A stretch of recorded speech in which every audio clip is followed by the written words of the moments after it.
The beauty of My Hero Academia is that we're given so many different groups of people to care about.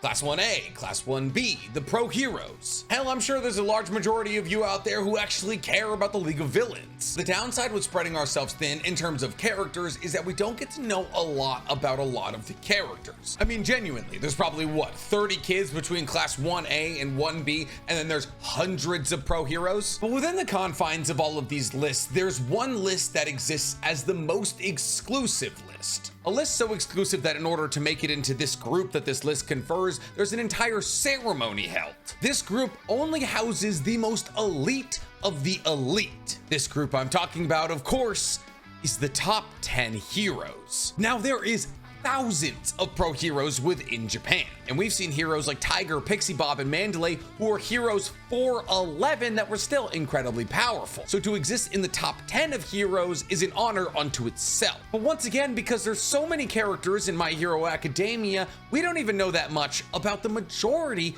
of the top 10 heroes. But today, I want to rectify that, because today we're talking the top 10 heroes in My Hero Academia ranked and explained.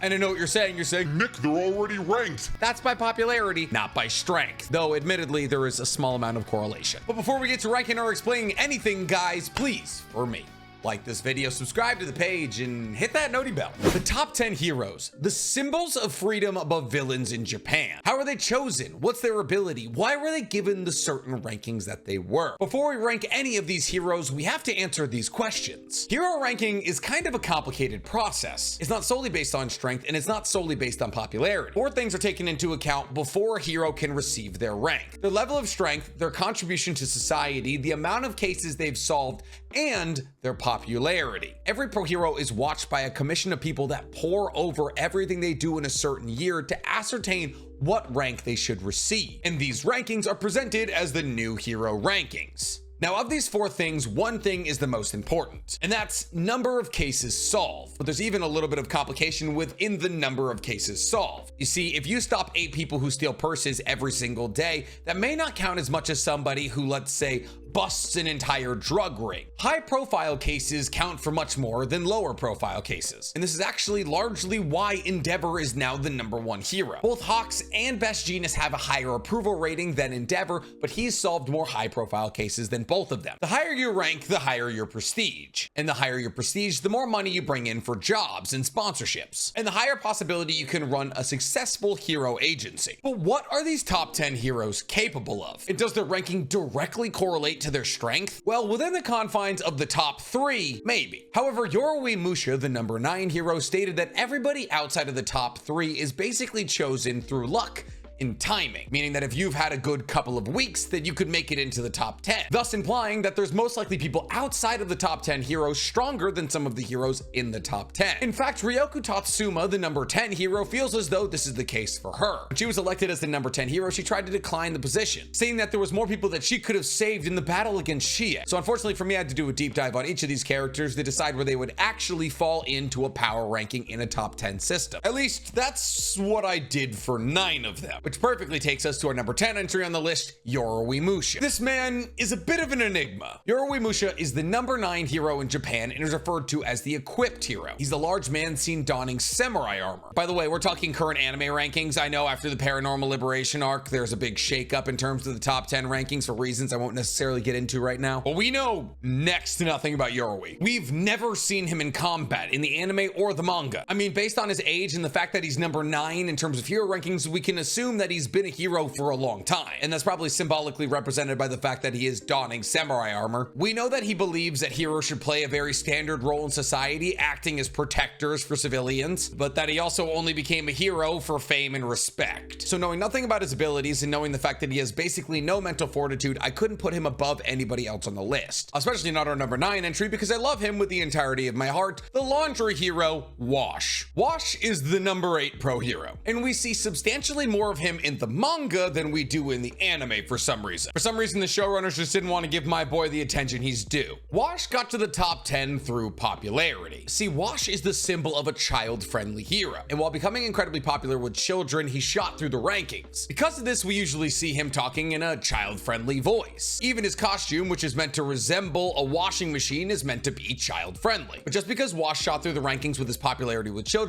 doesn't mean he's not powerful. You see, while Wash's abilities may not directly translate to offensive capability, they're very important when it comes to playing a support role. You see, Wash's quirk is called Clean Bubbler, meaning that Wash can create and control soapy water, but it's stronger than it sounds. See, while usually Wash will use his soapy water to disinfect wounds or sterilize people's entire bodies, since he can control the water and therefore the bubbles he creates with his quirk, he can also make incredibly powerful bubbles. Bubbles strong enough to hold people. You see, we get our best look at Wash during the Paranormal Liberation arc, where he's one of the people who rushed the hideout with Edgeshot. However, when things go south, Wash is responsible for evacuating patients and civilians. And we see Wash create multiple bubbles to get patients, civilians, and himself out of the collapsing hospital, which implies he can harden his bubbles to be strong enough to support the weight of a human, and then control said bubbles to get to a safe location. Now, while obviously this isn't as powerful as a lot of the other quirks on this list, it is incredibly useful for both mobility, rescue ops, and cleaning wounds. So while he might be the weakest person whose abilities we know, I still love him. Up next after Wash is a hero who a lot of anime-only watchers just basically got introduced to. That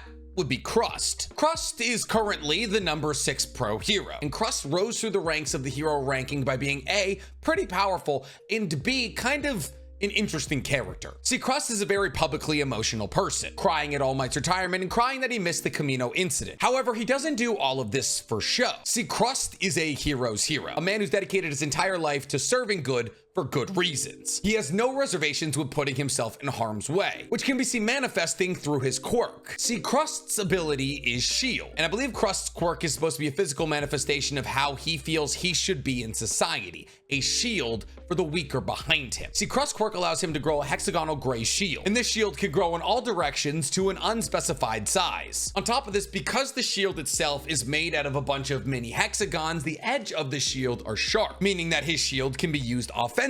But Crust actually has an ultimate move. You see, since Crust has control over this shield, he can detach hexagons off of it. He can then, using an ability called Shoot Shield, throw these pieces of hexagon at his enemies to either pin them against walls or just injure them. But at the end of the day, it's a shield. And while shields are great, do you need an entire quirk dedicated to one? And thus, in terms of heroes in the top 10 who have somewhat offensive quirks, he's the weakest. Next on our list is Ryuko Tatsuma. You see, Tatsuma was the former number 9 and current number 10 hero. She was moved one spot back by Kamui Woods. Now, she raised to the rankings for a numerous amount of reasons. One, she's an incredibly humble and kind person who always believes that she can do more to protect those around her. This became apparent when she said she would reject the number 10 spot if she could because she believes that she could have done a lot more to save those around her. Two, she's incredibly composed and experienced in combat, being a key leader in the overhaul raid. Three, her strength is no joke. Her quirk is dragon, meaning she can turn into a dragon. And as a dragon, she gets superhuman strength, durability, and the ability to fly, on top of growing massive fangs and huge claws. We saw the strength and durability on display in the overhaul raid, where Tatsuma was shown blocking a punch from Rikia, a massive superhumanly strength Yakuza member. She was able to fight on an equal basis with Rikia for a good amount of time. She was shown to even have the level of strength to knock him back, which is insane when you consider the fact that Nezrehado, the number 3 hero from UA currently, hit Rikia with her most powerful attack and he shrugged it off. However, when Nezre used that attack a second time to drive Tatsumi and Rikia into the ground, Tatsuma was fine, while the impact of the shock knocked Rikia out. And in the Ultra Analysis book, in Power, Wits, and Attentiveness, she was given an A, which is a 5 out of 6, while Speed and Technique were given a 4 out of 6, which is significantly higher than anybody else on the list thus far. Truly, Tatsuma's only weakness is the fact that her quirk makes her a dragon. It's pretty much impossible to use inside, unless you want to collapse an entire building and possibly kill all the people around you, which she would never do considering her demeanor. Our next entry on the list is the person who bumped her down a spot, Kamui Woods. Kamui Woods, also known as Shinji Nishiya, is the current number 7 hero. He's a relative rookie who's exploded onto the scene and shot to the rankings because of the strength of his ability,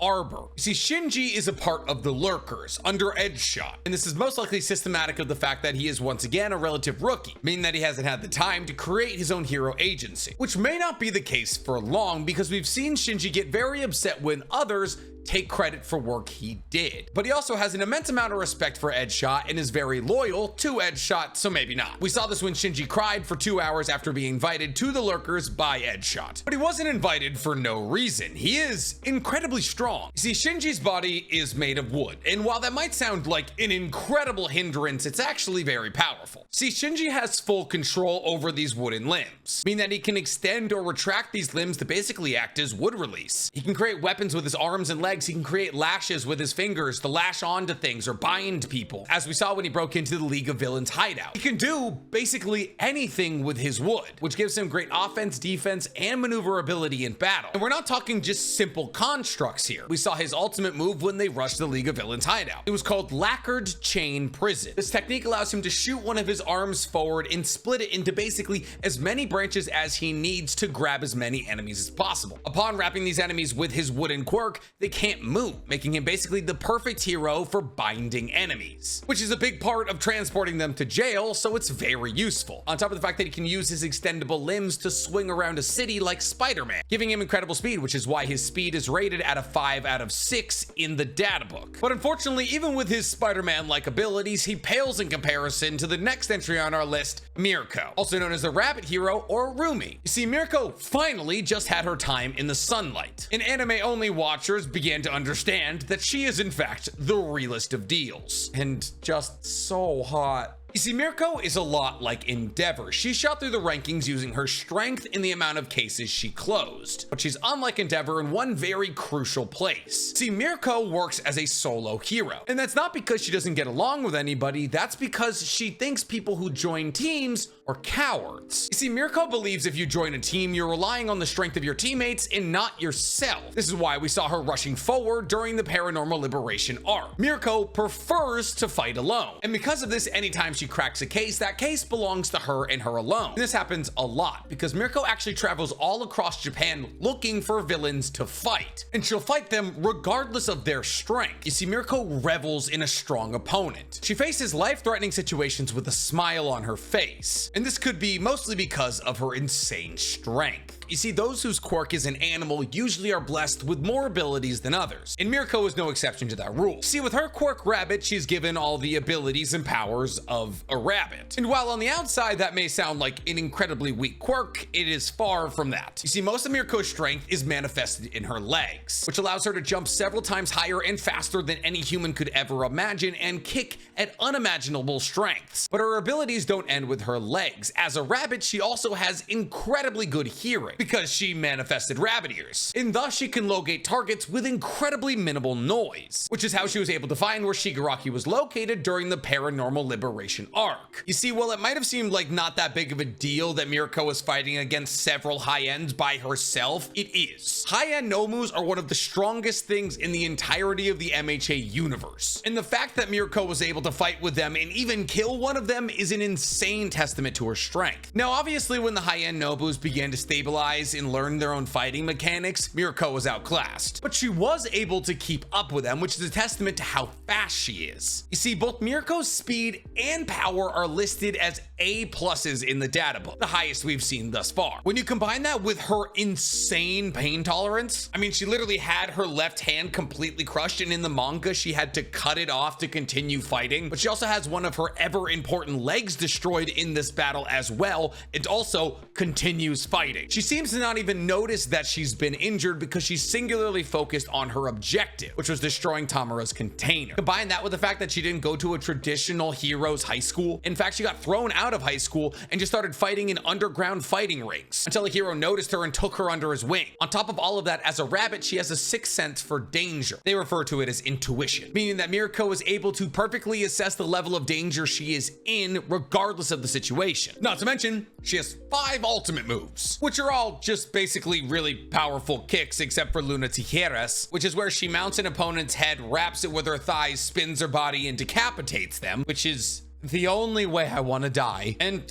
yeah, with that, you have the best character in all of MHA. I do genuinely wish I could put her higher, but the top 5 heroes are pretty accurate to the level of power that the top 5 actually hold. And with that, we can talk about the previous number 5 hero and current number 4 hero, Edgeshot. Edgeshot is also known as the ninja hero, or Shinya, and he lives up to his ninja name, dressing as a ninja in his hero attire. You see, we're now in big boy territory. Edgeshot is the leader of the Lurkers, the team that Kamui Woods is a part of, and shot up through the ranks because of his stoic nature and his insane quirk ability. See, Edgeshot went so far as a hero to go up against the likes of All For One. I mean, obviously he was accompanied by Endeavor while he was doing this, but still, he battled against All For One and didn't die, or have his quirk stolen for that much, which is more than we can say about a lot of people. But it's more than just his quirk ability that gives him strength. Edgeshot's deductive abilities are insane, being able to deduce the strengths and weaknesses of quirks that All For One only used one time. But what is Edgeshot's quirk and how does it work? Well, its name is stupid. Its name is Fold-a-Body. And while it technically lends itself to being a ninja perfectly, still very dumb name. Essentially, Edgeshot can flatten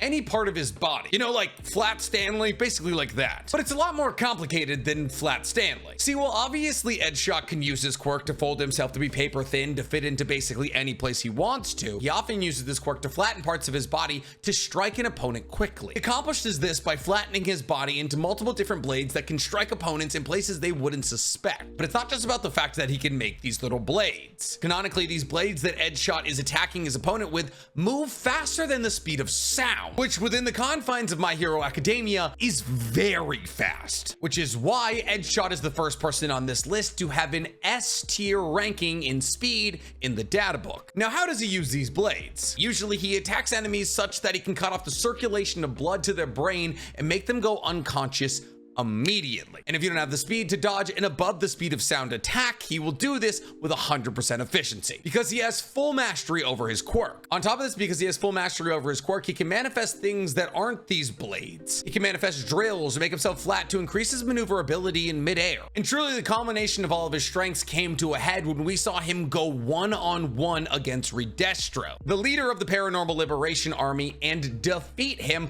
only taking minor injuries. Not to mention, just like Mirko, he has 5 ultimate moves. Fishhook Snag, which allows him to make his arm into a fish hook to snag enemies. 1000 Sheet Pierce Zenith, where he stretches his body to his maximum and actually physically enters another person's body. And once inside somebody else's body, he can either destroy or repair organs. Oh, and also he has Substitution Jutsu, which works exactly like it does in Naruto. Right before he gets hit, he can replace his body with a log. He's arguably the fastest person in the verse, but unfortunately that's not enough for him to crack the top 3. To crack the top 3, you gotta be the Best Jeanist. Best Jeanist, also known as number 3 fiber hero, is our number 3 on the list, and for good reason that a lot of you that are anime only are about to learn. See, Best Jeanist is actually one of the top heroes that we've gotten the most time with, not only in My Hero Academia proper, but also in Vigilantes, where he plays a central role to the plot. But I don't know who amongst you has read Vigilantes, so I'll only talk about his My Hero feats. See, Best Jeanist is 36 years old, which means he's been a hero for a long time. We know this because he's won Best Jeanist 8 years in a row, whatever that means. He's a flamboyant and outspoken man who talks about everything in metaphors to fibers, but that doesn't mean he doesn't take his job as a hero very seriously. See, Best Jeanist is not above putting himself in front of others, and by that I mean he will step to the front lines of any battle. In fact, Best Jeanist literally moved one of his allies so he could take the full brunt of one of All For One's attacks, an attack that quite literally crushed his chest and destroyed one of his lungs. But Best Jeanist was in this fight against All For One, and his mastery with his quirk Fiber Master is to such a degree that he was able to literally restrain All For One, albeit for not that long. See, Best Jeanist's ability allows him to control all clothes, not just his own. This is a common misconception. Any fibrous material can be controlled by Best Jeanist. It's just he usually uses his own clothes because that's what he brings with him. Best Jeanist can then do essentially anything with these fibrous materials, but more often than not, he spreads his clothes into strings and uses them to restrain enemies. But since everybody is basically always wearing clothes, this quirk works a lot like telekinesis. See, by controlling the fibers on anybody's body, Best Jeanist can move them, restrain them, basically do whatever he wants. And we've seen Best Jeanist actually use this ability to move his teammates evasively. But anyway, saying These are just fibers. They can't hold people that strong. and that's where you would be very wrong. While he was technically technically only able to restrain All For One for a couple of seconds, we have seen Best Jeanist restrain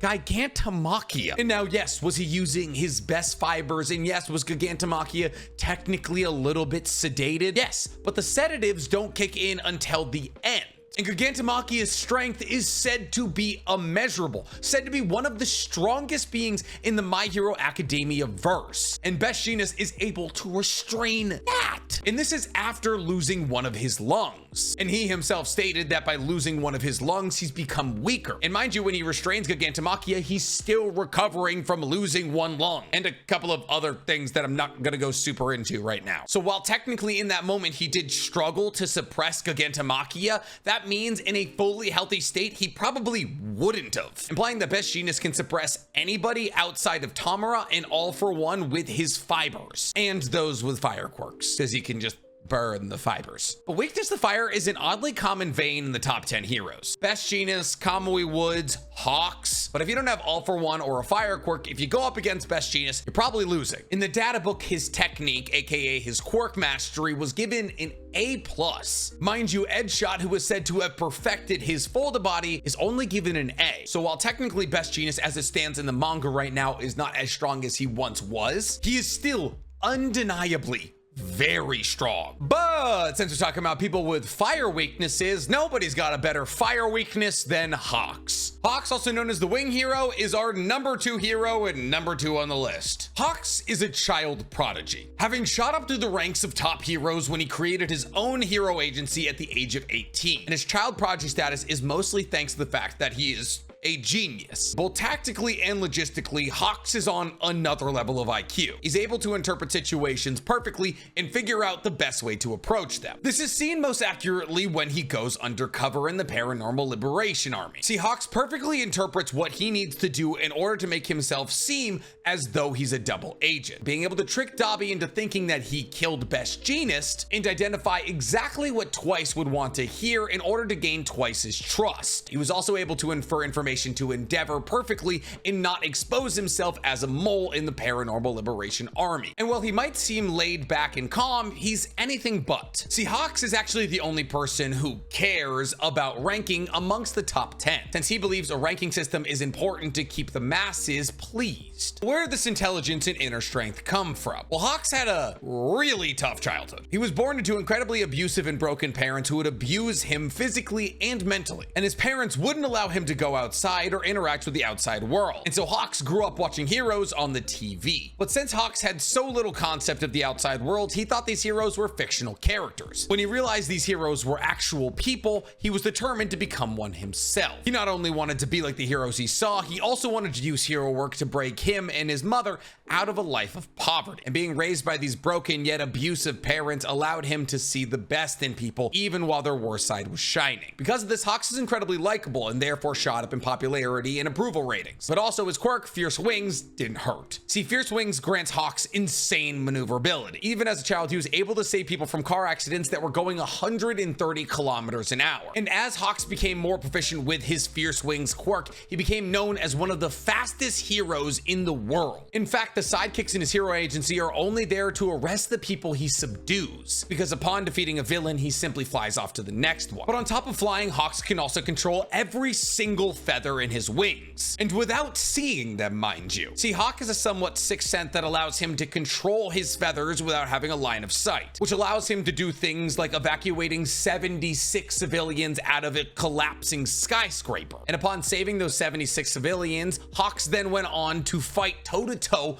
with Hood, a Nomu so fast that Endeavor, who has incredibly high reflexes, couldn't keep up with. And Hawks didn't stop there. By the winter of the year that Hawks fought Hood, he got faster, being able to travel faster than the human eye can keep up with, as both Deku and Bakugo weren't able to see him as he flew up a skyscraper. Hawks' one true weakness is his lack of brute strength, but fortunately Hawks understands physics, and he understands speed can equal force if used correctly. So Hawks often manifests giant bladed weapons that are made out of his feathers, and uses the speed at which he flies to deliver killing blows. He can do this because Hawks' feathers are as tough as steel, and if he doesn't want to make them into a large bladed weapon, he can just just telekinetically control all of them to fire like daggers. And each one of these feathers is able to carry an entire human's weight, meaning that at any given moment, Hawks could telekinetically carry up to 100+ people. Hawks does have a weakness though, and that weakness is fire. You see, Hawk's feathers, while incredibly durable and strong, are also susceptible to fire. And should Hawk's feathers burn, it takes a couple days for them to grow back, specifically about 4. It's canonically stated he can grow back half of his feathers in 2 days. And the more feathers that Hawks lose, the harder it is for him to fly. So should his feathers get destroyed, lost, or he's simply just using them for something else, it gets harder and harder for him to fly. And now, while this is an obvious weakness, it doesn't happen often enough for it to be a real issue. And considering the fact he's so observant and intelligent, he usually takes preventative measures against this. On top of all of this, Hawks has by far the highest stats we've seen out of anybody in the top 10 list thus far, with an S in speed and an S+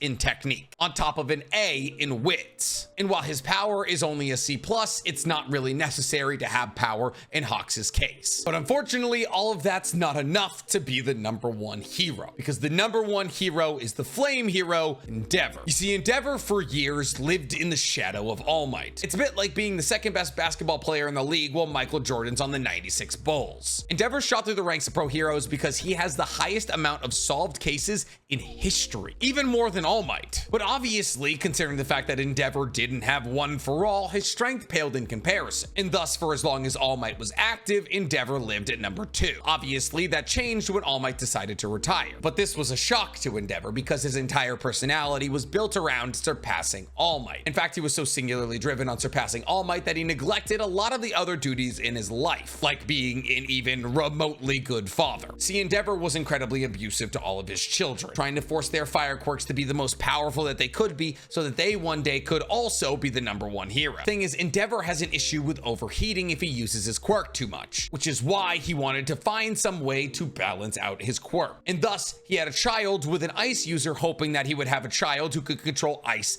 and fire, creating the perfect successor who could then one day surpass All Might and become the #1 hero. Now, Endeavor has had a massive character arc, going from the cruel, abusive father who only looks at his children as ways to pass All Might, to a father who's seen the fault in his ways and is now trying to reestablish a connection with his children. And whether or not you've chosen to forgive Endeavor and root for him as the #1 hero, his strength is undeniable. See, Endeavor has the quirk Hellflame, which is a fancy way of saying he's able to control fire. But he uses this fire quirk to an incredibly high degree, being able to go toe for toe with the likes of All For One with edge shot and actually leave the battle unscathed. Well, that was mostly to do with All Might stepping back up to finish the fight. Still impressive. On top of that, we've seen Endeavor go toe to toe with high-end Nomus like Hood and Woman. And while usually there's other heroes there to assist him, the fact that he was able to kill a high-end Nomu like Hood is insane. Once again, harkening back to Mirako killing a high-end Nobu, insane. And in that battle against Hood, Endeavor was quite literally able to slice a skyscraper in half to make sure that it wouldn't fall. And if you need somebody else's word on how strong Endeavor is, Tomura Shigaraki said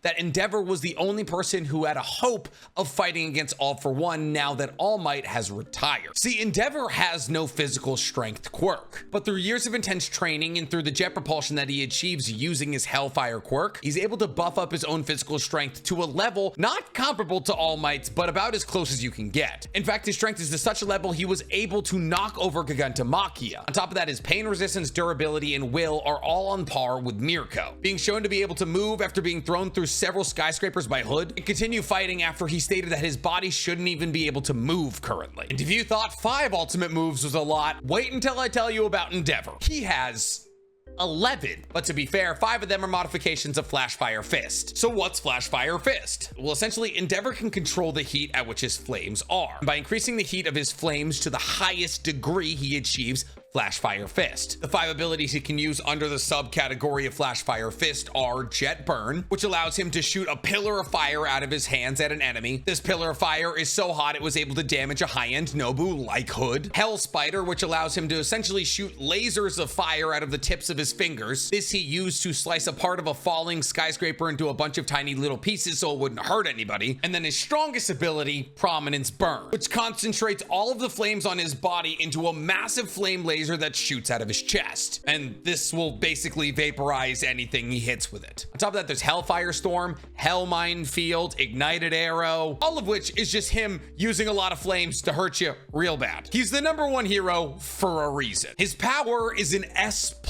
his speed is an A+, and his technique is an A, while his wits are a B. Well, technically, Hawks does have some stats that are higher than Endeavor. On an aggregate basis, Endeavor's stats are higher than Hawks's. C+ in power really does screw Hawks over here. And that's it. The top 10 heroes in My Hero Academia ranked and explained. Do you guys agree with my rankings? Where would you have put the top 10 heroes? Tell me in the comments below. And while you guys are down there, please, for me, like this video, subscribe to the page, and hit that noti bell. Listen, all I'm saying is I might have been a villain in the My Hero Academia universe, so I could possibly run into Mirako and she could rip my head off with her thighs. But that's just me.